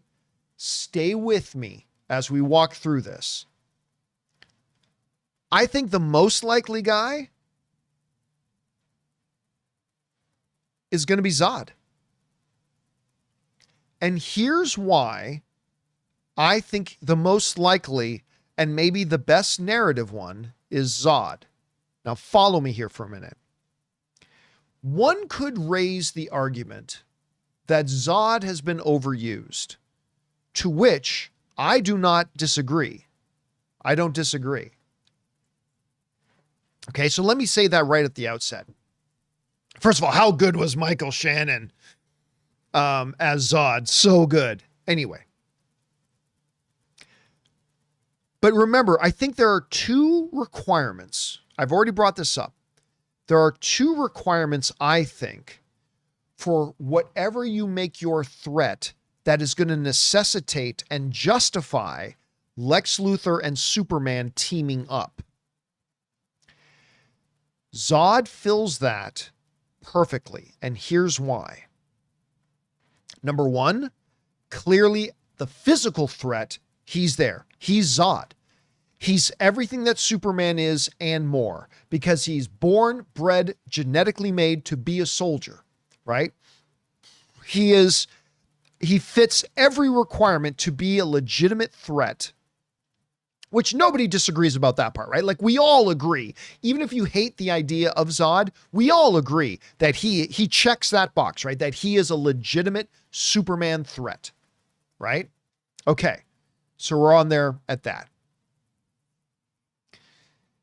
So he represents a threat. The other thing is there a good storyline there that necessitates it? And I would propose this. Why does Lex hate Superman? Well, in the movie Superman, he hates him because he's an alien and he sees him as a threat. And all the things that he represents, right? All the things he represents. Being another Kryptonian, I think that natural hatred instantly becomes transferable to Zod as well. But then also recognizing, hey, maybe this Superman guy is at least pretending to care about the world. This other alien is literally here to destroy us. I'll deal with Superman later. He's at least pretending to care. I'll deal with him later. But for now, the bigger threat is Zod. Here's the other big thing. Zod is a high-level intellect as well, right? So you've got somebody who's going to match his brains, match Superman's brawn, all that kind of stuff. So he checks both of those boxes. He is a legitimate physical threat, and narratively, he justifies Lex being willing to team up with Superman because he would hate that guy just as much and for all the same reasons that he hates Superman. Except at least Superman is something he can control right now. Superman isn't the immediate threat. I can come back and deal with Superman later. First of all, we got to deal with this guy. The third benefit of Zod is that because he's been overused, it's easy to have him be a one-time villain. It's easy to have, because he's been used so much, it's easy just to have him in for this movie, use him for this movie, and then either don't ever use him again or put him into a phantom zone or do something to him where if you want to come back to Zod in 3, 4, 5 years, maybe you can. But he's been so overused that you don't need to build up to him like you do for a Brainiac, right? It's an easy character to drop in there. Narratively, it makes sense about why Lex would hate him. Narratively, or physically, he is a big threat. And by the way, let me throw in one other possible big narrative left turn. As many people already speculate, Bradley Cooper was not Jor-El. As I and many other people have speculated, Bradley Cooper was in fact not Jor-El. Rather, it is and always was Zod. It was Zod. Ooh, by the way, little side note, I do like this. Sir Malston is saying Dave Bautista is Zod. You know, James Gunn is looking for an excuse to work with Dave Bautista again. That wouldn't be bad. But anyway, yeah. So there's a theory out there that wasn't a tampered with message. That was the message. Problem was, it was a fake. It was actually Zod. Again, I don't know if that's what James Gunn's doing or not, but again, it would be a great way narratively to tie into that first movie, right? So it just checks a lot of boxes. So again, for me, I think there are a lot of good options here, right? I think Brainiac is a good option. I think I think Doomsday is a great option. I think Bizarro is a great option. Makes more sense narratively, all that kind of stuff. But yes, even though he's been overused, I think in the context of this world, of this DCU, of this universe, I think using it, this is the right time and the right place to use Zod. And then move on. Because it's still Superman, right? You got to deal with Zod at some point. It doesn't matter how overused he's been. So why not use him here and then move on? So I don't know. So that's my kind of take on it, guys, about the ones I think. Now, there are other characters it could totally be as well. There are guys like Parasite. There are guys like the Kryptonian. There are guys like, I mean, there are others, right? So it could be it might not be any of these four, but these are the four that I think are the prime candidates for that movie. So who knows? We'll see. Guys, question is for you. What do you think about that? Do you think that any of those stick out to you? Which of those four do you think would be the more likely? Are there other names that you think could be more likely threats than any of the four that I mentioned? Jump down to the comment section below and let me know your thoughts. All right, guys.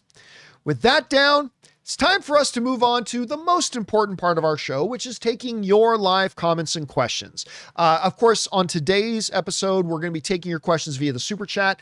By the way, a lot of you guys have sent in super chats, so I'm going to turn off the super chats maybe in about 5 or 10 minutes.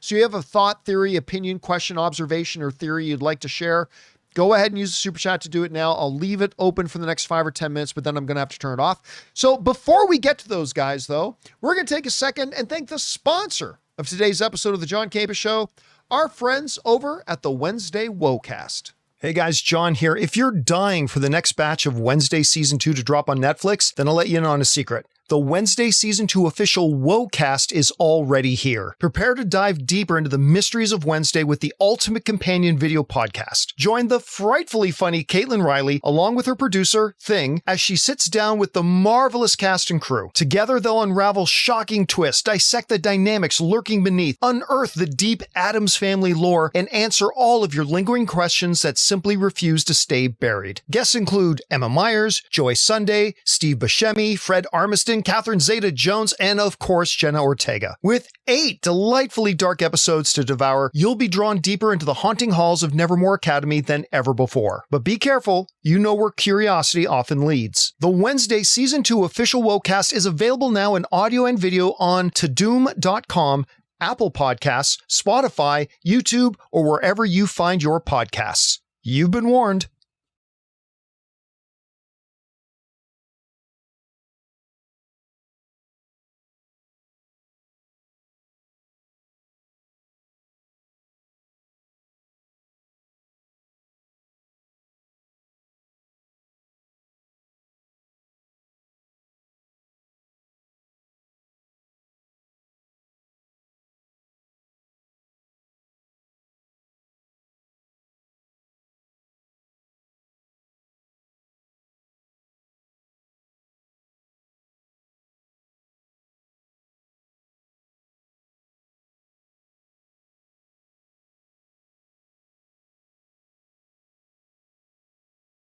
I'm muted. There we go. Technical is sorry. I was here. I'm here. This is what happens when I'm here by myself and I have nobody else looking after things. We're back. Forgot to unmute. Okay. We start things off with Callow. And Callow writes, hope you're feeling better about things after the technical difficulties the other day. Your passion for doing a high quality show is appreciated. Well, I appreciate that. And yeah, listen, I hate being embarrassed. I don't mind losing. Losing's a part of life. I don't mind failing at things. Failing is the greatest teacher. I don't mind all that kind of stuff, but I got to tell you guys, I hate being embarrassed and I really, really, really hate failing the audience. I have no problem if I deliver my best effort and I put forward my best stuff and it's not good and people don't like it. I can live with that. That's fine. What I don't deal with very well is, listen, I am so aware every day that when you guys watch my show, I know how big of a deal that is. Our time is limited, right? You only have 24 hours in a day. And for people to choose to use part of their time to come and invest that time in my show, to learn something, to be entertained, whatever, I take that as a supremely high responsibility. Maybe too high. Maybe I overdo it, maybe whatever. There's an argument and a discussion to be had about that for sure. But it is something I'm very aware of and something I'm extremely appreciative of. And I believe that if somebody's going to use time in their day to come and spend with us, I owe the very best that we can deliver. And maybe the very best we can deliver isn't very good, but it still needs to be the best that we're capable of delivering. And when for whatever reason I fail at that, I get really frustrated. I really do. And particularly when it means, like when we had to stop the show the other day, I was so upset because like we had like thousands of people were in our live chat. They're watching the show and they set aside their time. They could have been doing something else. And all of a sudden we had to stop the show because we were delivering crap.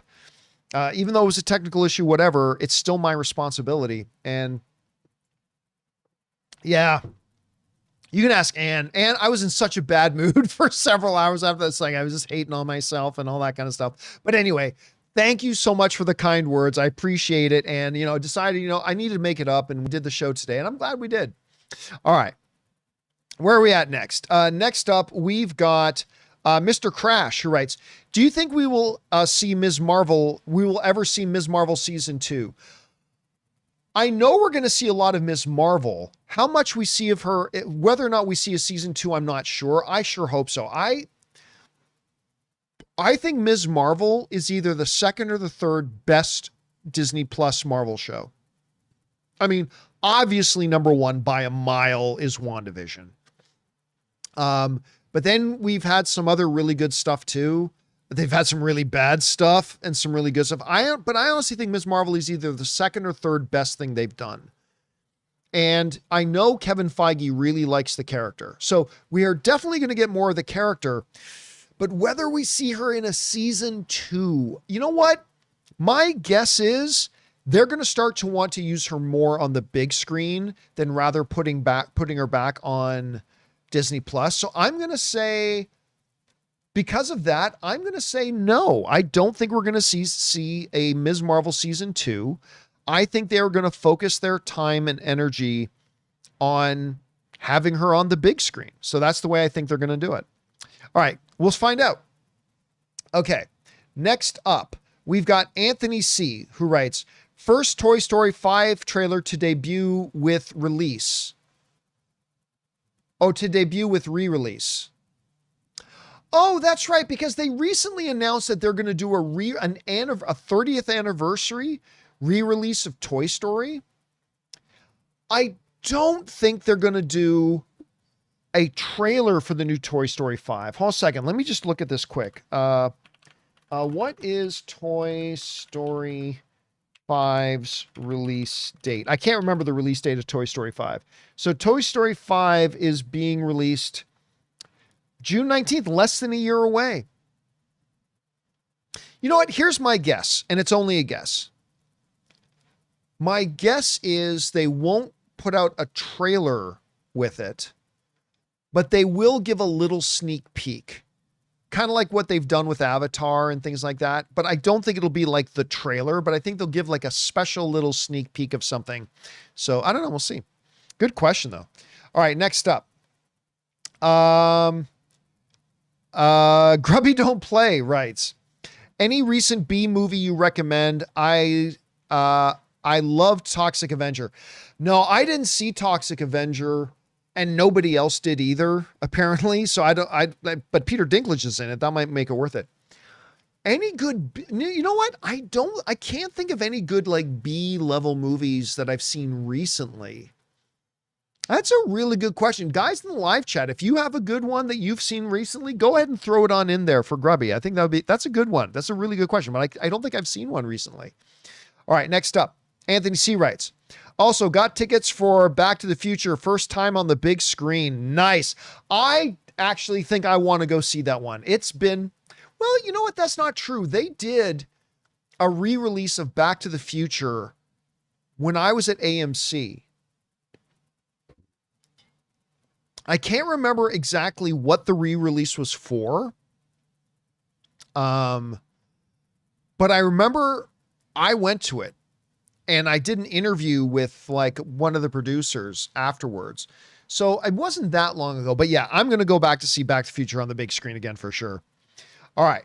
Next up, we got the Thinking Man, who writes, John, I just feel lucky to have a chance to hear your buttery voice and sharp analysis. Please don't beat yourself up over yesterday. I will listen no matter how bad or stuttery the stream gets. Oh, thank you so much. And for those of you who don't know, the reason we were having technical difficulties is I was out of town. And so I was in, Ann and I have a new van that we could live in if we want to. It's amazing. But I'm going to be doing a lot of shows from the road. And the fact that we were having technical difficulties, and by the way, I think we figured it out. But see, that's the other thing that really made me upset, was not just because I failed at the show yesterday, but because if that was going to be an ongoing problem, then I don't know that I'm going to be able to continue doing the show. Like if technical issues from the van are going to be a problem, then I can't keep doing the show, because I have a lot of plans to do a lot of traveling, like all over the US, also up into Canada and all that kind of stuff. I have a lot of plans to be traveling. And part of the reason I'm able to not retire this year is because I'm going to be able to do a lot of episodes from the road. Like Jonathan and Rob will be here in studio, but I'll remote in via the van. And if I can't do that, that screws up a lot of my plans. And by the way, like yesterday was a great example of, I've had a lot of people ask me, hey, John, why don't you just remote in more guests? Like have this person on, John. I'm like, well, they don't live in LA. Well, just remote them in. Yesterday was a great example of how so many things can go wrong when you remote in a guest. And I really kind of felt, because we've done a couple of tests, I've really kind of felt that I've solved the puzzle about being able to do the show from the road with the van. And then when everything went wrong yesterday, I was like, oh my God, does this mean I'm going to have to change all my plans? But I think we figured it out. And hopefully it's not going to be an issue moving forward. All right. Somebody's saying, unless you do the shows Monday through Thursday, guys, I plan on being on the road a lot. Like a lot. I'm not just going to be on the road on Fridays. Now, most of the show, the majority of shows that we do, I'll be here in studio. But there are going to be week-long things where I'm going to be on the road Monday, Tuesday, Wednesday, Thursday, and Friday. So like, it's not just about me being on the road on Fridays. It's going to be like, I've got a big trip coming up. Ann and I, we are going to Albuquerque, Denver, Salt Lake City, and Las Vegas to do movie meetups. And it's not just a Friday I'll be out. And then after that, by the way, guys, I'm coming to San Francisco, Portland, and Seattle. I'll give you the exact dates, probably Monday. I'll give you the exact dates. But our next round of movie meetups after Albuquerque, Denver, Salt Lake City, and Las Vegas is going to be going north, which is going to be San Francisco, Portland, and then Seattle. So, and that's going to have me on the road for about a full week. It's going to take me like a full week to go all the way up to Seattle and then come all the way back. So yeah, it's not just an issue of being gone on Fridays. So, all right. See, next up. Thank you, Thinking Man. Super Nintendo Chalmers writes, what chance do you give a Fantastic Four sequel? Extremely high. Like guaranteed, 100% guaranteed. The movie was very good and all. The movie was very good and all for being in Doomsday might help the chances. Doesn't matter. It's 100%. 100%. Kevin Feige's already, what's the word I'm looking for? Kevin Feige already referred to it as the start of the new franchise. Bob Iger has referred to Fantastic Four as just the start of the franchise. Listen, they all understood that the MCU is not in a great, healthiest place they've always been. They knew that Fantastic Four wasn't going to be $1 billion film. They all knew that. I mean, I've been saying, if I knew it, and I've been saying it for a couple of years, then they definitely knew it too, right? It's just the way it is. So listen, it did make over $500 million, and that's fine. The important thing is the critics liked it. The fan scores are very high for it. So yeah, there's 100% no doubt that there's going to be a Fantastic Four franchise. Not just a part 2, but there's going to be a part 3 and probably a part 4. They're off to a good start, and there's definitely going to be more. All right. Thanks, Super Nintendo Chalmers. Next up, A. Silva writes, glad Ann had a good time. Heard Switchfoot came out. Yeah, Ann had a great time at the Jonas Brothers concert in San Diego. She went with our friend Martika, who is the creator and producer of our Designing Hollywood show that Rob hosts. And they had a great time, and she's going off to see them again tonight. All right, next up. Alex Mercer writes, I hope you come by Florida during your movie travels. We are. Would love to meet you guys in person one day. I live in Central Florida, East Coast, near an AMC. So we are 100% going to be heading that way. So like I said, coming up this week, we're doing San Francisco, Denver, or not San Francisco, sorry. We're doing Albuquerque, Denver, Salt Lake City, Las Vegas. The week after that, we're going to San Francisco, Portland, and Seattle. And then after that, probably sometime in October, maybe November, we're going to start going east. So we're going to be hitting places like Texas, and we're going to be hitting places, definitely going to be hitting Florida. And 100% we're going to be hitting the Orlando area. I don't know if we're going to do any other places in Florida, but we're definitely going to be doing the Orlando area. Might get down around Miami as well. And there's going to be other cities as well. 100% there's going to be other cities as well in other states, but we are definitely coming to Orlando. All right. Next up. Thanks, Alex. Next up, we got the Virtual Boy who writes, love the show, John. Thank you so much. What do you think Gunn meant when he said Man of Tomorrow is the team-up movie he mentioned that isn't really Superman 2? Will Superman have a smaller role? Maybe it's Lex focused. No. And by the way, I don't think James Gunn, I could be wrong about this. Okay. Just let me acknowledge right now, I could be wrong about this, but I've never heard James Gunn say it's a team-up movie. That's all the rest of us saying it's going to be a team-up movie. That being said,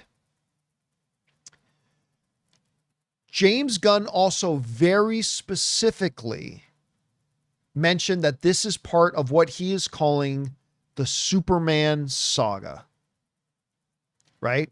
It may not be directly Superman 2 in that it's not picking up all the exact story points of Superman. And maybe it isn't going to be vast majority all focused just on Superman. But make no mistake, it is still Man of Tomorrow is a Superman saga movie. James Gunn's been very specific about that. It may not be a direct Superman 2. It may put a little bit more of the focus on other characters as well. But James Gunn is very clear. Man of Tomorrow is a Superman saga movie. How exactly that plays out, does that mean it's like 60% Superman instead of 80% Super? I mean, I'm not really sure. We'll have to kind of wait to see what it means. But again, he's explicitly said this is part of the Superman saga. And this movie this movie is a movie of the Superman saga. So how that all plays out, we'll kind of see. I still think at the very least, it's Superman and Lex. I don't even think it's Lex and Superman. I definitely don't think it's going to be Lex focused. But I think Lex is going to play a big role in it, 100%. Enough so that it's not just a Superman movie, but it is, as James Gunn has called it, a Superman saga movie. So we'll see exactly what he meant by that when it plays out. All right. Next up, we've got Mickey Bell who writes, just got back from watching The Roses. So good. Guys. Nobody went to go see The Roses, and you totally should. It's a great movie. Way better than I thought it would be. It was fun. It was charming, all that kind of stuff. You should definitely go see it. By the way, just want to kind of mention this little thing. I see you doing live shows in pubs and things. No chance. I would love to, but no chance. Do you know how much money that would cost? If I were to do you're going to do live shows in pubs, I'd have to bring crews. I would have to bring all this camera gear, lighting gear, live production stuff. I would have to bring a team of at least 3 or 4 people. It literally, we're talking about something that would cost me tens of thousands of dollars to do. Like paying people to travel, having all the gear, all like I would love to do that, but that's not really possible. It's way too cost prohibitive, like way too expensive, way, way, way too expensive. So I would love to do it, but that's not going to be part of it. No way. Way too expensive. All right. Let's see. Next up, Connor writes, I have noticed there are no people of color in the alternate Peacemaker world. Could be coincidence, but maybe it isn't. Is that true? Like even when we got to Argus, there was, and none of the people in the streets?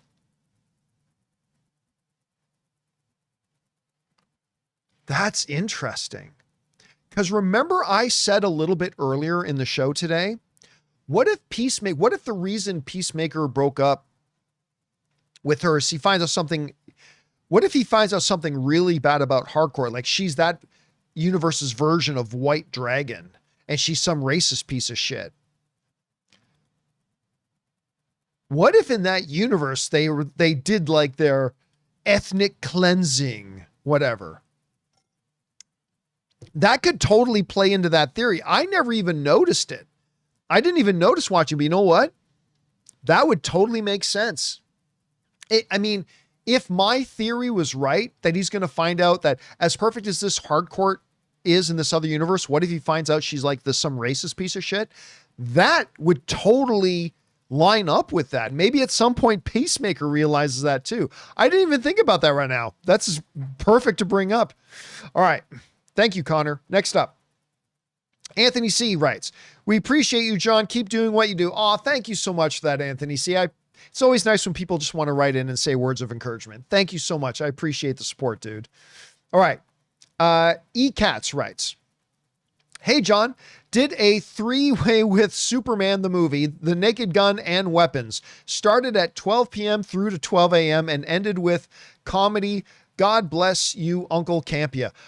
Listen, that is a very weird triumphant of movies, but a really great one to see. Superman, Naked Gun, which I thought was very, very funny, and Weapons, which is great. I mean, that is a weird back-to-back-to-back run, but a very, very good one nonetheless. By the way, Weapons just keeps making money, guys. Didn't Weapons cost like $30 million to make or something? Let me just check this quick. What was the, let's see, what was the production budget of the movie Weapons? I think it was like $30 million, if I'm not mistaken. $38 million. And it's like, isn't it over 300 million now already? Anyway, crazy success. And it's so good to see movies that are that good actually have success. So that's good to see. All right, next up, we got Dave who writes, have you seen Mr. Robot? Yes, I did. I have a whole new respect for Rami Malek watching this. I don't know how this show escaped me. I am like you in the fact that I never watched it when it was on. I got onto it well after. I didn't actually watch the show until after the series was done. And yes, now when you go back to it, you're like, oh, that's why he's such a big deal. Like, yeah, he was fabulous as Freddie Mercury. He was absolutely fantastic in that, 100%. But it's like, why was he already such a big deal? It was because of that show. And by the way, I don't know if you're like me, but when I got around to watching it, it was like, oh, this is not anything like what I thought the show was going to be. Like, it wasn't at all what I thought it was about, and it didn't have the feel for what I thought it was going to feel like. And it was just really good, though. And you're right. I already had a ton of respect for Rami Malek. He's an Academy Award winner. But that one gave me another level of respect for him. It really did. All right. Thanks for that, Dave. Next up, Edgar writes, with Gunn's success with Baby Groot and now with Crypto, do you think Crypto will get his own miniseries like Groot did? considering I thought the baby Groot thing sucked. I'm sorry. Listen, I love baby Groot as much as anybody. That whole baby Groot little limited thing, I thought that was a complete and utter waste of time. Like, just a complete waste of time. I wanted it to be good. I really did, but I thought it was a waste of time. And I think if anything, that kind of points to, like, I think there's a lesson to be learned there. And yeah, I don't think we're going to see a crypto standalone thing. I don't. Would I check it out? I probably would. I'm not going to lie, but I think it's probably a bad idea. All right. Brody writes, cool to see UFC champ Alexander Volkanovski in Street Fighter. Yeah, again, listen, I love Alexander the Great. Like, seriously, that dude is a beast. One of the most entertaining fighters to watch. I've loved watching his fights. He's incredible. That being said, I hope he doesn't have a lot of lines, because call me crazy, I like seeing actors in acting roles. And one of the reasons why I'm not predicting this movie is going to be very good, and I hope that it is, and I'm absolutely going to give it a shot, and I'll be cheering for it. But I'm just being honest, I don't have high hopes, is that they're giving out a lot of roles to non-actors. Like roles to like Cody Rhodes and Roman Reigns and Alexander the Great. I mean, I love all these guys, but none of them are real actors. They're not real actors. They're not people who've trained their whole lives and have been working 24 hours a day, 7 days a week for years and years and years to acting classes and blah, blah, blah. And who are much better actors than any of these people. It does concern me. It's different when you put in like one guy, but they're filling a lot of roles with people who aren't actually actors. And I don't know, man. It's hard for me to be excited. I am super happy for Alexander the Great. Super happy for him. But I am getting more and more concerned as we go that there's a lot of non-actors in this movie, and it makes me a little concerned. But we'll see. Hopefully it'll work out. Let's see. Somebody's saying this. Okay. Somebody's saying something here, but I want to point something out. Your favorite movie star is The Rock. Yeah. And it took like 20 years for him to become that. It took like 20 years of, I mean, it's one thing just seeing The Rock being The Rock, right? But it took like 20 years for him to become what I think is a legitimate, viable actor. And now to the point that it looks like he's going to get an Academy Award nomination. It took like 20 years for that to happen, right? He wasn't my favorite movie star, by the way. And there's a difference between favorite movie star and favorite actor. Like those are two different things. But he didn't become my favorite movie star in The Scorpion King. He wasn't my favorite movie star in, you know, what was it called? Walk Tall or something like that. What was the name of that one again? Anyway, or The Rundown or whatever. It took him a lot of years of being dedicated to becoming an actor and training like crazy and working with the top people in acting, in the art of teaching acting and stuff like that. It took years and years and years and years and years and years and years of him dedicating himself almost full time to nothing but acting to get to that point. Cody Rhodes and Roman Reigns and Alexander Volkanovski are not at that point. And so, yeah. Anyway, listen, that's not to say that they can't become really good actors. Of course they can. It just makes me a little nervous that they're giving so many roles in this film to non-actors. It's one thing to have one guy in there, but 2, now 3, it looks more like they're just doing it for the gimmicky social media posts rather than let's put in actors who are actually going to elevate this movie. And it makes me a little bit nervous. Again, I hope I end up being wrong. I'm going to cheer for this movie. I hope it ends up being great. It just makes me kind of iffy about it. All right. Let's see. Where are we at? We are at Max Harris writes, they should make a Tale of the Crypt style Arkham Asylum show. Have Joker be the Crypt Keeper, and every episode is a different villain's origins. I'll be honest with you, that sounds more interesting to me as a YouTube thing than it does as an actual HBO thing. Okay, I'm just speaking for myself, completely just speaking for myself. But I think the novelty of that would wear off for me pretty quick. I don't know, maybe I'm wrong, but I just don't know if I see that as that sounds like a great one-shot thing, but not as an actual series. Again, maybe I'd be totally wrong about that. It's thinking outside the box, Max. I like that. All right. Let's see.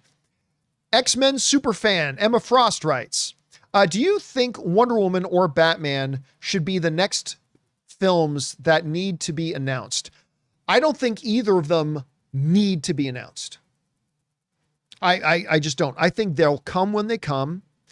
I think, listen, Batman needs to be a part of the DC. You can't have a DC universe without Batman. You can't have a DC universe without Wonder Woman. They will come. But I don't think the DCU's at a point right now where the next one needs to be Wonder Woman, or the next one needs to be Batman. Right. I don't think the answer is either. Listen, I think we're going to get both, and I think we're going to get both sooner than we think.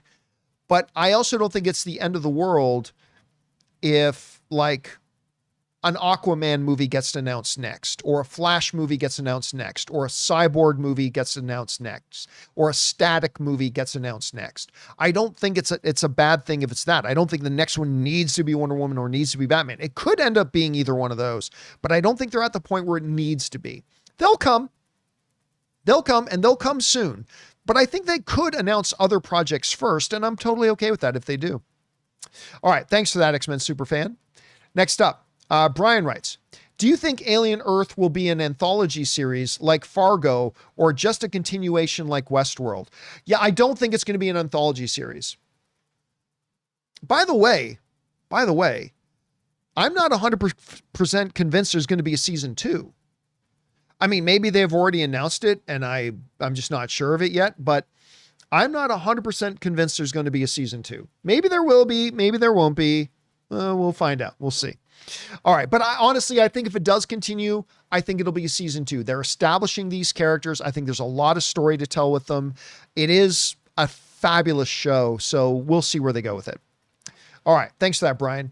Next up, Alexander Wilson writes, Speaker of Warrior.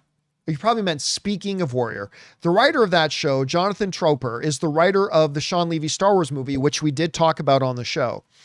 Do you think Troper was a good choice? 100%. 100%. By the way, he didn't just write that. He also wrote like Banshee, which most people that I know really love and think that show is fantastic. Yeah, we talked about that on the show last week, that I think that might be the big missing key that a lot of people miss, is the fact that, yes, you're getting a great cast, Matt Smith, Mia Goth, Ryan Gosling, Aaron Pierre, Amy Adams. Like, the cast is great. The director is great. Oh, what's he done recently? Oh, I don't know. Let's see. Adam Project, which was a big success. Free Guy, which was a fantastic movie. Deadpool and Wolverine, which is only a $1.3 billion film. And Stranger Things, only one of the biggest phenoms in the world right now. Yeah, I'd say Sean Levy's on a pretty good streak. Those are all great. But when you look at the misses that we've had with Star Wars in recent years, there's been a number of them. It usually comes back to the script.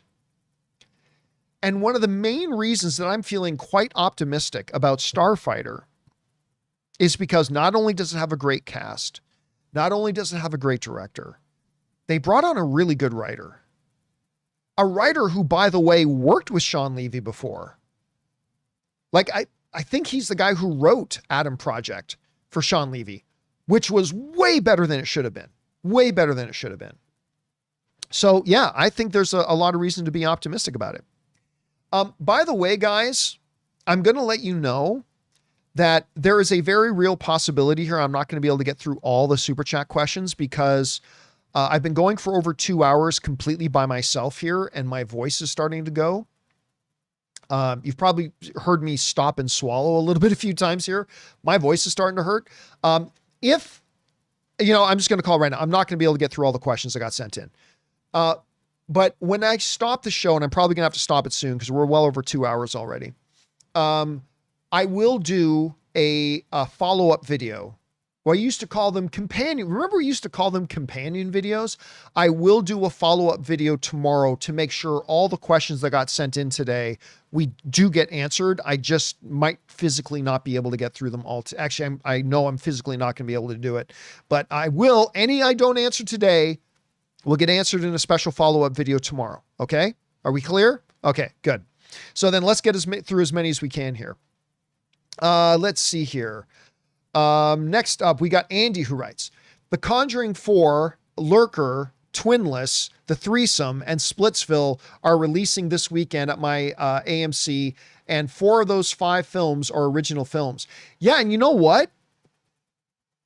I think Twinless looks pretty good.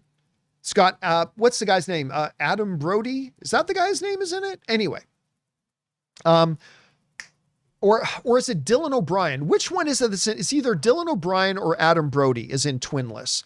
Anyway, that movie looks really quite good. It's a smaller original film. I think The Threesome looks wonderful. I'm really excited about seeing Threesome. Splitsville, I didn't think looked all that good, but I've talked to a number of people who have seen it and they're all saying it's really quite good. So yeah, so that I might have to put that one on my radar as well. And then of course you got The Conjuring. So yeah, there is, again, the biggest stupid thing I hear people say is nobody makes original movies anymore. Yes, they do. You just don't go see them. More original film. This is a statistical fact. There is more original film produced today than in any other time in Hollywood history. That is a statistical fact. Now, it's also a statistical fact that more remakes, sequels, and reboots get made than any other time. Sure, that's true too, 100%. But there is tons of original film coming out every year. And this weekend is a good representation of that. All right. Next up, we got Joe Adonis T writes in, Hey, John, you said the San Francisco movie meetup is on September 19th. Did I? Let me double check that. Yes, it is. It is. I haven't announced which theater yet, and I haven't announced which movie yet, but it is going to be on September 19th. Anyway, would you consider a stage play meetup? No. As Kim's Convenience is playing in San Francisco on that day. Oh, that's awesome. If not, I'm advocating for AMC Sunnyvale 12. I've already got the movie theater. You know what?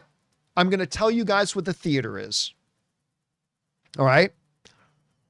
I'm going to tell you what the movie theater is. Here it is. The movie theater for our San Francisco on Friday, September the 19th is going to be the Regal Hacienda IMAX in Dublin, which is, I know is not technically San Francisco, but it's just outside of San Francisco. The movie theater for our movie meetup in the San Francisco area on Friday, September 19th, you guys are the first ones to hear this, is going to be the Regal Hacienda IMAX in Dublin.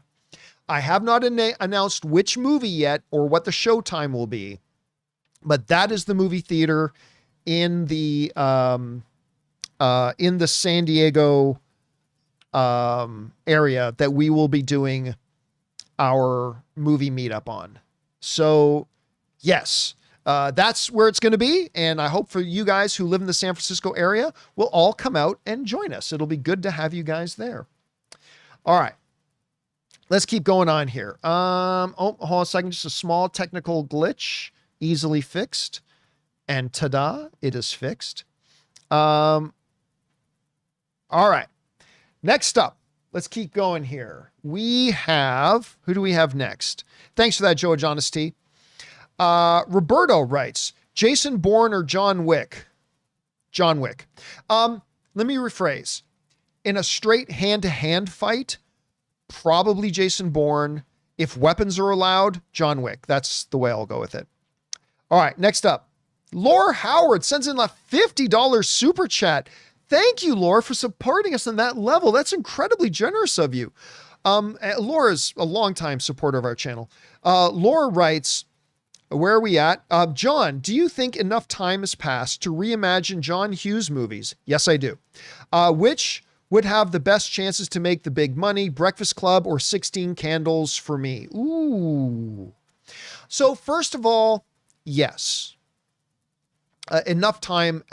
Easily enough time has passed where you can revisit those movies and do reimaginings of them, or as they call them, reboots of them. There's a whole generation of film fans that have never seen Breakfast Club or seen 16 Candles. There's probably a couple, 2 or 3 movie generations that have never seen those movies. So you can absolutely redo them. Now, they would look a little bit different than the originals did because we live in a different era, right? But honestly, I think a well-written Breakfast Club in today's context and today's subcultures and all that kind of stuff, I really think a Breakfast Club would absolutely have a really good chance of being good. Again, if it's written really well. If it's written really well and executed well, I think it could be absolutely fantastic. So I would lean on that one. Now, of course, 16 Candles. Here's the thing. A lot of the big themes of things like 16 Candles are already being done in modern streaming shows. Themes and tropes that from 16 Candles you kind of see in shows like Never Have I Ever. By the way, that's a great show. It really is a very good show if you've never seen it. But Never Have I Ever, or The Summer I Turned Pretty, or To All the Boys, or there's a lot of modern streaming shows that seem to tackle a lot of the stuff and themes that were in something like 16 Candles. So I think a movie version, a reimagined movie version of Breakfast Club today would do pretty well. At least I think so. I could be wrong, of course, but I kind of think so. All right. I just have time for a couple more here, guys, before my throat gives out. Thank you. And again, Laura, thank you so much for that. And thank you for supporting us on that level. So appreciate you. All right. X-Men Superfan writes in, do you think Amanda Waller was cruel to send Harcourt to work with Peacemaker in season 1? Rather after the reveal of the last episode? Well, that's a very good question, but I would propose this. My assumption, and I could be wrong. My assumption though is I don't think anybody knew, even Amanda Waller. The impression I got is that nobody knew about Harcourt and why did I just freeze on the name of Harcourt? And I'm freezing on the name. We were just talking about it. Guys in the live chat, help me out there. I'm doing a total brain freeze on the name of the character. At any rate, Flag. Rick Flag. I don't know that she knew about him. So and I'm going to stick to that. Even though Amanda Waller's one of those characters who knows everything. She has friends everywhere. I don't think anybody knew, including Waller. So I don't think that's going to play into it at all. I could be wrong though. All right, guys, listen, there are a bunch of other questions to get to. Well, actually not too awful many, but we still have this many questions to get through. And like I said, my throat is gone. It's starting to crack. And we've been going for 2 hours and 20 minutes.